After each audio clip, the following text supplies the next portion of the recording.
نبی کریم صلی اللہ تعالیٰ علیہ وسلم نے صحابہ کرام کو بھیجا، اس میں سپہ سالار کی تعداد کئی صحابہ کی تھی، اور جب یہ لشکر جرار مدینہ طیبہ سے نکلا 900 کلومیٹر دور چل کر کے گئے، اور وہاں جا کر کے جن لوگوں نے حضور کے ایک غلام پر ہاتھ اٹھایا تھا ان کے بخیے کھڑا کر دیے، اور ان کو الٹ پلٹ کر کے آئے اور لوگوں کو یہ میسج دیا تھا کبھی حضور کے غلاموں کی طرف چھیڑخانی نہ کرنا ورنہ پورا مدینہ باہر آ جائے گا۔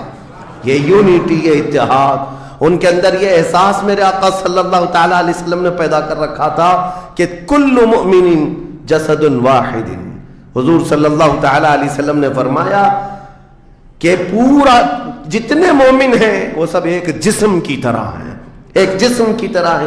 اذا اشتکى عضو تداعى له سائر الجسد بالسهر والحمى، جیسے ایک پارٹ کو اگر درد ہوتا ہے تو پورے جسم میں بخار آتا ہے۔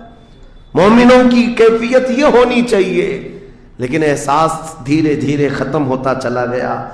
آج ہماری پستی کا ایک سبب یہ بھی بتایا جاتا ہے، جس کو شاعر نے کہا تھا قوت فکر و عمل پہلے فنا ہوتی ہے جب کسی قوم کی شوکت پہ زوال آتا ہے۔ سوچنے سمجھنے کی صلاحیت پہلے ختم ہو جاتی ہے، آدمی سوچتا نہیں سمجھتا نہیں، بس اپنے وقت کو ضائع کر رہا ہے، برباد کر رہا ہے، بیٹھا ہوا ہے، گپیں لگا رہا ہے۔ میں آپ کو بتاؤں ہماری عمروں کا احتساب ہونا چاہیے۔ ہماری زندگی کو گن کر کے دیکھیں کتنے سال کے ہیں ہم، 25 سال 30 سال 35 سال 40 سال، اور اس کے بعد گنو ہم سے کیا ہو سکا ہے اس دنیا میں، ہم اس دنیا میں کیا کر چکے اب تک۔ ہم سے کچھ نہیں ہوا۔ اگر تاریخ میں آپ کو بتاؤں میرے عزیزو، آپ کو پتہ ہے اس ہندوستان کی سرزمین پر سب سے پہلے لشکر اسلام کی سپہ سالاری کرتے ہوئے آنے والا ایک نوجوان محمد بن قاسم 10,000 کا لشکر لے کر عرب سے آیا تھا اور پرچم اسلام لہرایا تھا۔ تاریخ میں آج بھی رقم ہے، اپنے پنڈتوں نے بھی اس تاریخ کو لکھا ہے، ہاں پنڈتوں نے بھی لکھا ہے۔ اور یہ محمد بن قاسم 10,000 کی سپہ سالاری کے ساتھ ہندوستان میں آ کر اسلام پھیلایا۔ عمر کیا تھی؟ صرف 19 سال کی عمر تھی۔ 19 سال کی عمر میں یہ عظیم کارنامہ انجام دینے والا، انہوں نے اپنی عمر کا صحیح استعمال کیا، اپنی ایج کو برباد نہیں کیا، ضائع نہیں کیا۔ طارق بن زیاد، جس کا یورپ بھی قائل ہے، جبل الطارق آج بھی ایک مقام ہے یورپ میں جس کو جبرالٹر کہا جاتا ہے، یہ حضرت طارق بن زیاد کے نام سے ہے۔ یہ پہلا سپہ سالار ہے جس نے پوری دنیا کے سامنے وہ عزم پیش کیا تھا۔ یورپ کی سرزمین پر جب کشتیاں لے کر پہنچے تھے یہ مومنین کی تعداد، وہ طارق بن زیاد ہی ہے جس نے پوری کشتیوں کو آگ لگا دیا تھا، کہا تھا کہ ہم پیچھے مڑ کر جانے والوں میں سے نہیں ہیں۔ جتنے ساتھ آئے تھے سمندر پار کر کے، کشتیوں کا سفر تھا، کشتیاں لکڑی کی بنی ہوئی، آگ لگا دیا اور کہا اب اس عزم کے ساتھ اترو، یا تو ہماری قبر بنے گی یا تو ہمارا جھنڈا لہرائے گا۔ میرے عزیزو، عمر 22 سال کی تھی طارق بن زیاد، اور ایک دو نہیں، میں تمہارے سامنے مثالیں رکھوں۔ ہندوستان کی سرزمین پر ایک ولی کامل کی آپ کو میں تاریخ اگر بتاؤں، جو سرکار سیدنا غریب نواز رضی اللہ تعالیٰ عنہ سے بھی 200 سال پہلے اس ہندوستان کی سرزمین پر تشریف لائے اور اسلام کی خاطر لڑتے لڑتے شہید بھی ہو گئے، اور جن کا لقب سلطان الاولیاء ہے، سیدنا سالار مسعود غازی رحمۃ اللہ علیہ، ان کے متعلق یہ فرمایا گیا وہ سلطان الاولیاء ہیں، ہندوستان کے اولیاء اکرام کے بادشاہ کی حیثیت ہے۔ سرکار غریب نواز سے بھی پہلے آئے، لیکن ان کی عمر ان کی شہادت کے وقت 19 سال کی تھی۔ صرف 19 سال کی عمر میں وہ مقام عظیم پا لیا۔ ہماری تو زندگی کی عمریں پتہ نہیں کتنی چلی گئیں، اور ہم میں سے کوئی کارنامہ نہ ہو سکا، کارنامہ نہ صحیح زندگی گزارنے کا سلیقہ بھی نہیں آ سکا۔ کارنامے نہ ہو تو الگ بات ہے، لیکن مسلمان تو بن جاتا کوئی۔ عزیزان گرامی وقار، میں آپ کو ایک بات بتا دوں، جو زندگی ملی ہے کچھ ایسا کر جاؤ کہ تمہاری تاریخ رقم ہو جائے، ورنہ قبرستان جا کر کے دیکھنا، وہاں تو لکھے ہوئے کتبے بھی مٹ گئے، قبروں میں کون سویا ہے ان کو بھی لوگ فراموش کر چکے، بھول گئے، سب بھول گئے۔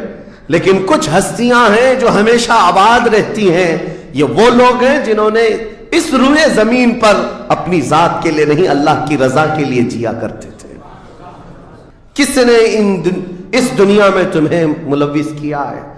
یہ وہ قوم ہے جو قیصر و کسریٰ کو گھٹنے پر لے آئی تھی، یہ وہ قوم ہے جس نے دریائے دجلہ میں گھوڑے دوڑا دیے تھے، یہ وہ قوم ہے جس نے افریقہ کی جنگلوں میں بھی اذانیں دی تھی، یہ وہ قوم ہے جس نے یورپ کے کلیساؤں میں کلمہ توحید کو بلند کیا تھا۔ لیکن آج اسی قوم کی حال یہ ہے کہ دنیا ہر گھڑی ہمارے اعمال کو نشانہ بنا کر کے ہمیں ڈیگریڈ کرتی جا رہی ہے۔ سمجھ جاؤ میرے عزیزو، کب تک اس زندگی کا اس طرح سے چلے گا؟ کیونکہ میرے آقا صلی اللہ تعالیٰ علیہ وسلم کو آج آپ کے سامنے میں یہ بات رکھتا ہوں، حضور اکرم صلی اللہ تعالیٰ علیہ وسلم کو آپ کیا سمجھتے ہیں؟ اپنی قبر انور میں وہ زندہ ہیں؟ ہم تو سنی ہیں۔ حضور اکرم صلی اللہ تعالیٰ علیہ وسلم اپنی قبر پاک میں زندہ ہیں، لیکن یہ بات بھی سمجھ کے چلو، حضور نے فرمایا ہر جمعرات کو میری پوری امت کے اعمال میرے پاس پیش کیے جاتے ہیں، تم میں سے، ہم میں سے، سب کے اعمال ہر جمعرات کو حضور کے پاس فرشتے سناتے ہیں، فلاں بن فلاں نے ہفتہ بھر یہ کام کیا ہے۔ حضور فرماتے ہیں اگر برے اعمال پیش ہوتے ہیں تو مجھے غم ہوتا ہے، میں استغفار کرتا ہوں اللہ کی بارگاہ میں، اور اچھے اعمال آتے ہیں تو شکر بجا لاتا ہوں، اس کے لیے دعا کرتا ہوں۔ عزیزان گرامی وقار، کبھی پلٹ کر کے زندگی میں دیکھنا کتنے جمعرات ایسی چلی گئی ہوں گی جس میں ہمارے کون سے اعمال فرشتے لے جا کر کے سنا رہے ہوں گے۔ حضور اکرم صلی اللہ تعالیٰ علیہ وسلم کی بارگاہ میں جب ہمارے اعمال یہ کہہ کر سنائے جائیں، آقا آپ کا فلاں امتی بے خبر ہے، نہ نماز پڑھتا ہے، نہ ہی آپ پر درود پڑھتا ہے، نہ ہی وہ کبھی نیکیوں کی طرف آتا ہے، وہ تو گانوں کی دھن پر جی رہا ہے، صبح اٹھتا ہے، شام ہوتی ہے تو اس کو تو فلموں کے نغمے یاد ہیں، آپ کا کوئی قول یاد نہیں۔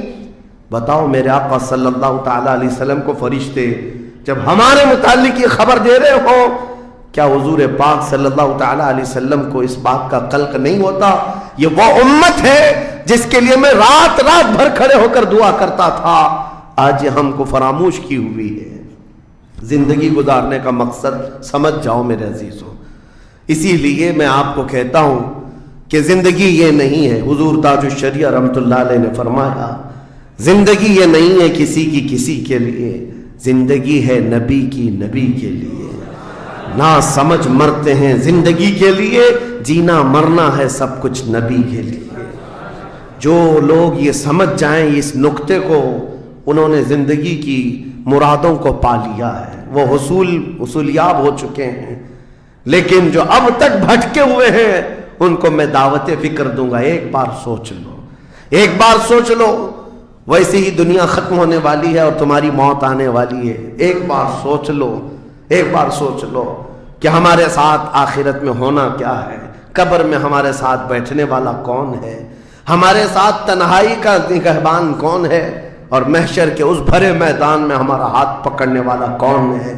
جب بار بار یہ سوچو گے تو اس فکر کو پہنچو گے کہ وہ صرف اور صرف ایک ہی ذات ہے، کون دیتا ہے دینے کو منہ چاہیے، دینے والا ہے سچا۔ حضور پاک صلی اللہ تعالیٰ علیہ وسلم کی طرف لو لگا دو۔ اس کو جن لوگوں نے اپنی زندگی میں پہچان لیا وہ امام اہل سنت بن گئے، مجدد وقت بن گئے۔ اعلیٰ حضرت امام اہل سنت فاضل بریلوی رحمۃ اللہ تعالیٰ علیہ کے متعلق ایک بات میں آپ سے کہوں، وہ بڑے عالم تھے، بڑے فقیہ تھے، بڑے محدث تھے، اور بہت سارے علوم پر انہیں مہارت تامہ حاصل تھی، سب اپنی جگہ پر، لیکن یہ سارے علوم نے مل کر اعلیٰ حضرت کو اعلیٰ حضرت نہیں بنایا۔ ان کو اعلیٰ حضرت بنانے والی چیز حقیقت میں عشق رسول ہے۔ حضور پاک صلی اللہ تعالیٰ علیہ وسلم سے بے انتہا لگاؤ یہ مقام پیدا کر دیتا ہے، یہ مقام، ورنہ عالم تو بہت سارے، کتابیں لکھنے والے بھی بہت سارے ہیں، لیکن جس نے عشق کی بولی بولی دنیا اس کو پہچاننے لگ جاتی ہے، دنیا اسے پہچاننے لگ جاتی ہے۔ زندگی کا مقصد وہ سمجھ گئے کہ ان کی غلامی کرنے میں ہی یہاں پر عروج و ترقی ہے۔ اسی کو خانوادہ اعلیٰ حضرت سے ان کے پوتوں تک بھی یہ فکر پہنچی۔ تاج الشریعہ نے فرمایا بلہوس سن سیم و زر کی بندگی اچھی نہیں، ان کے در کی بھیک اچھی سروری اچھی نہیں۔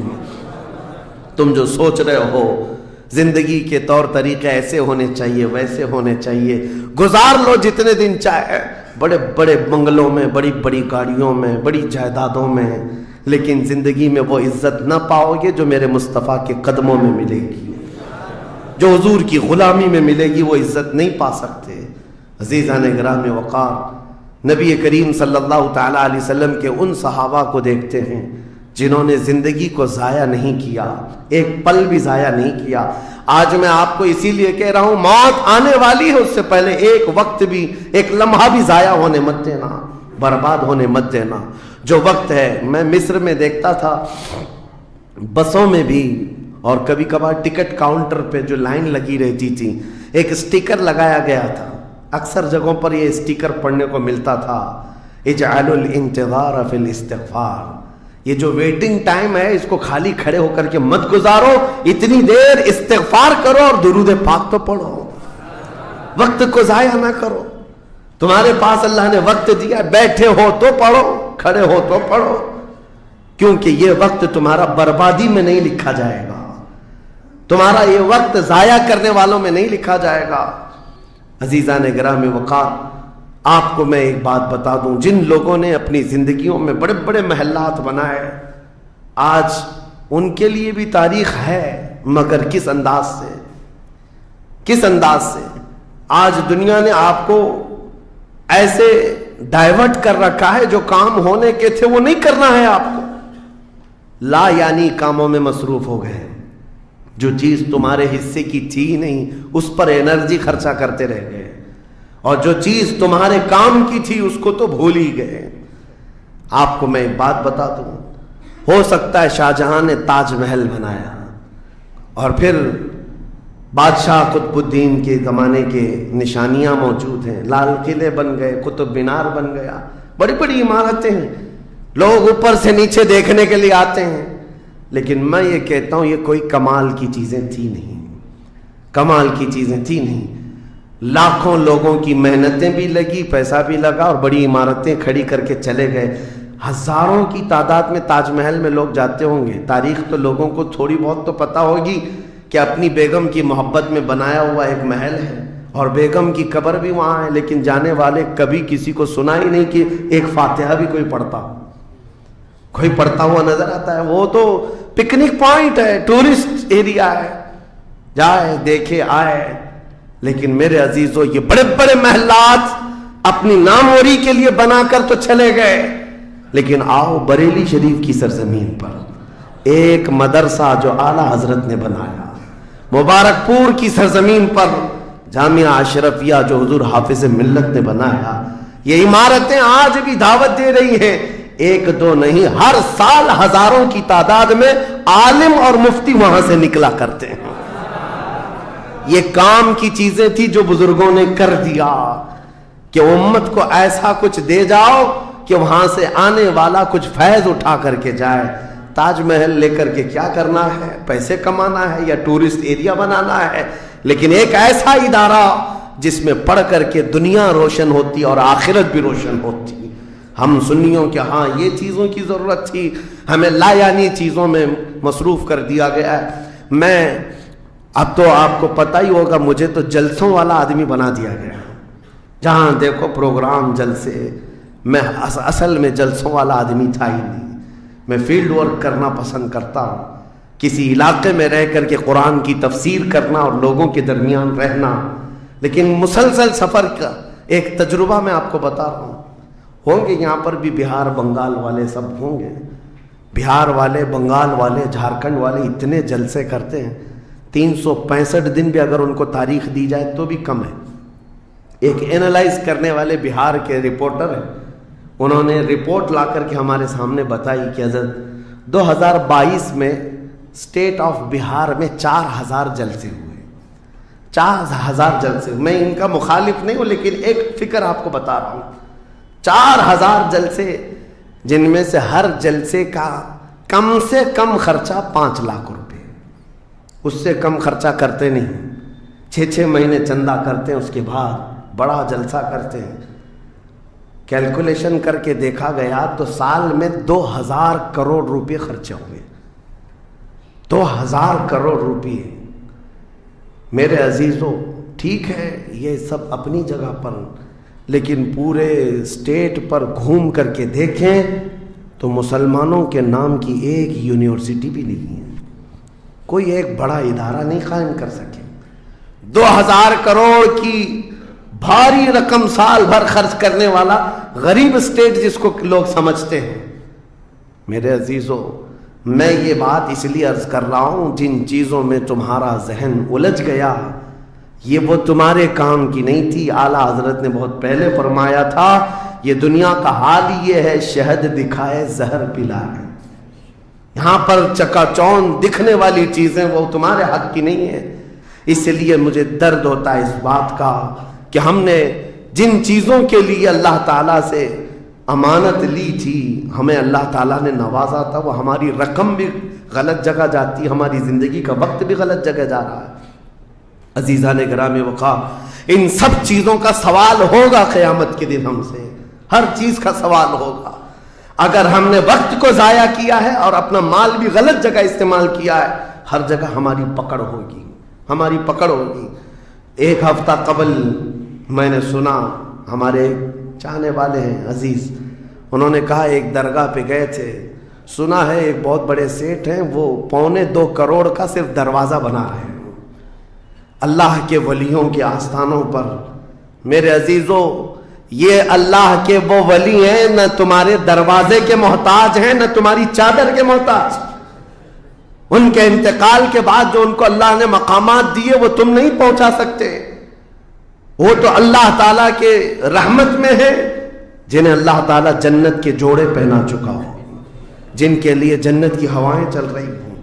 ان اولیاء کے مشن کو زندہ کرنا حقیقت میں ایصال ثواب.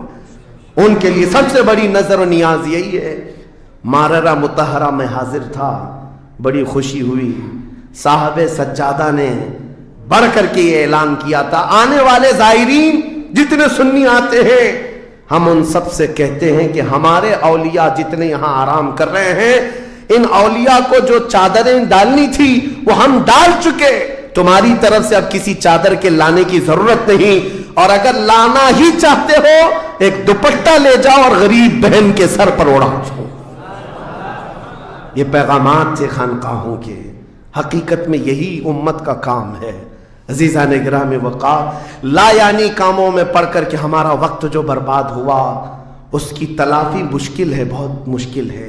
اس لیے میں صرف یہ میسج دینا چاہوں گا کہ زندگی کے اس پوائنٹ پر آج ہم آ چکے ہیں جہاں آندھیاں طوفان ہر طرح سے ایک بہت بڑی آزمائش میں ہم گرفتار ہیں. کن کن چیزوں کا علاج کیا جائے سمجھ میں نہیں آتا. کبھی کبھار میں بیٹھ کر سوچتا ہوں, گھر میں اگر گیس کا پائپ بھی لیک ہو گیا, آگ بھی لگی ہے, پانی کا پورا فوارہ بھی آ رہا ہو, کچرا بھی گرا ہو, تو آدمی سوچنے لگ جاتا ہے کس چیز کو روکوں, پانی کو روکوں, گیس کو روکوں, آگ کو روکوں, کچرا اٹھاؤں, کیا کروں سمجھ میں نہیں آتا. یہ حالات آج ہمارے ساتھ ایسی ہو گئے, ہم کن کن چیزوں کا مقابلہ کریں سمجھ میں نہیں آتا.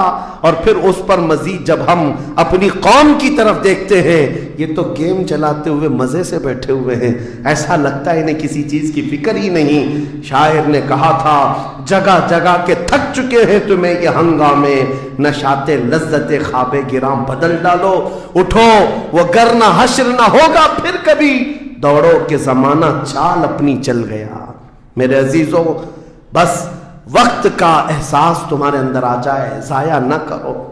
میرے آقا صلی اللہ تعالیٰ علیہ وسلم کی ایک بات میں تمہیں بتا دیتا ہوں. آپ یہ سوچتے ہیں بہت سارے نوجوان خالی فالتو اسی لیے بیٹھے ہوئے, میرے سٹیٹس کے مطابق کام نہیں ملتا, میرے سٹینڈرڈ کے مطابق مجھے کام نہیں ملتا. برباد کیے جا رہے ہیں اپنی زندگی اور لوگوں پر بوجھ بنے ہوئے ہیں. میں ان کے بارے میں بتاتا ہوں. سید الانبیاء رسول مختار صلی اللہ تعالی علیہ وسلم اگر وہ چاہیں تو روزانہ ان کے گھر جنت کا دسترخوان اترے. اگر وہ چاہیں تو سونے اور چاندی کے محلات میں زندگی گزاریں. لیکن جانتے ہو نبی کریم صلی اللہ علیہ وسلم ایک دن سیدہ فاطمہ الزہرا کے گھر آئے. دیکھا حسنین کریمین تاک میں دبکے ہوئے بیٹھے, پیٹ پیٹ سے لگا ہوا ہے, آنکھیں اندر ہے. حضرت فاطمہ بھی بیٹھی ہوئی, آواز کسی کی نہیں. حضور رحمت عالم صلی اللہ علیہ وسلم نے پوچھا فاطمہ کیا حال ہے, گھر میں خاموشی کیوں ہے؟ سیدہ کائنات نے کہا ابا جان پچھلے 4 دن سے ہمارے گھر میں کوئی کھانا نہیں. حضور پاک صلی اللہ تعالی علیہ وسلم نے یہ نہیں فرمایا کہ ابھی بلاتا ہوں جبرائیل کو, ابھی دسترخوان لاؤ, ابھی میرے گھر کے کھانے کے انتظامات کرو. چاہتے تو حضور آرڈر دے دیتے, ساری نعمتیں آ جاتی. لیکن حضور نے کیا فرمایا سنو. فاطمہ الزہرا سلام اللہ علیہا سے کہتے فاطمہ انتظار کرو, تمہارا بابا جائے گا. یعنی خود اپنے بارے میں کہتے میں جاتا ہوں, دیکھتا ہوں کوئی مزدوری مل جائے, میں کام کر کے اپنے بچوں کو کھانا لے کر کے آؤں گا, کام کر کے کھانا لاؤں گا, مانگ کر کے نہیں. حضور رحمت عالم صلی اللہ تعالی علیہ وسلم جو سید الانبیاء ہیں, جن کے قدموں کا بوسہ جبرائیل امین لیتے ہوں, وہ چل کر کے مدینے کے باہر آئے. گرمی کی تپش الگ ہے, دھوپ ہے, باہر آئے. ایک باغیچہ تھا جس میں مالی کام کر رہا تھا, باغبان. حضور رحمت عالم صلی اللہ علیہ وسلم اس کے پاس جا کر پوچھتے ہیں تیرے باغیچے میں کوئی کام کرنے کے لیے ہے, کام مل سکتا ہے؟ اس نے کہا ہاں کام مل سکتا ہے, آؤ میرے باغیچے میں کنواں ہے, ڈول ڈالو, پانی اٹھاؤ, ایک درخت کو پانی ڈال دینا, بدلے میں 2 کھجوریں دوں گا, اجرت صرف 2 کھجوریں. رسول رحمت صلی اللہ تعالی علیہ وسلم فرماتے مجھے منظور ہے. گئے اور جا کر اپنے ہاتھ سے رسی لے کر ڈول کنویں میں ڈالا, پانی کھینچتے تھے. جب ڈول بھر کر آتا اپنے کندھے پر اٹھاتے اور درخت پر لے جا کر پانی ڈال کر آتے. ایک درخت پر ایک مٹکا, ایک ڈول پانی ڈالا تو مالک نے 2 کھجوریں دی, باغیچے کے مالی نے 2 کھجوریں دیں. دوسرا ڈول اٹھایا, پھر کھجوریں ملی. تیسرا ڈول اٹھایا, 6 کھجوریں لی. چوتھا ڈول حضور نے ڈالا تھا کہ رسی ٹوٹ گئی, ڈول کنویں میں گر گیا. باغیچے کا مالک یہ دیکھتا ہے, وہ پہچانتا نہیں تھا. غصے میں آتے ہی سیدھے حضور پر ہاتھ اٹھا دیا, کہا کہ تمہیں کام نہیں آتا, میری رسی توڑ دیا. رسول کریم صلی اللہ تعالی علیہ وسلم نے پلٹ کر کچھ نہیں کہا. وہ رحمت عالم صلی اللہ تعالی علیہ وسلم تھے. وہ 6 کھجوریں لے کر کے واپس مدینے آئے. کہا فاطمہ کہاں ہیں بچے, کہاں ہیں؟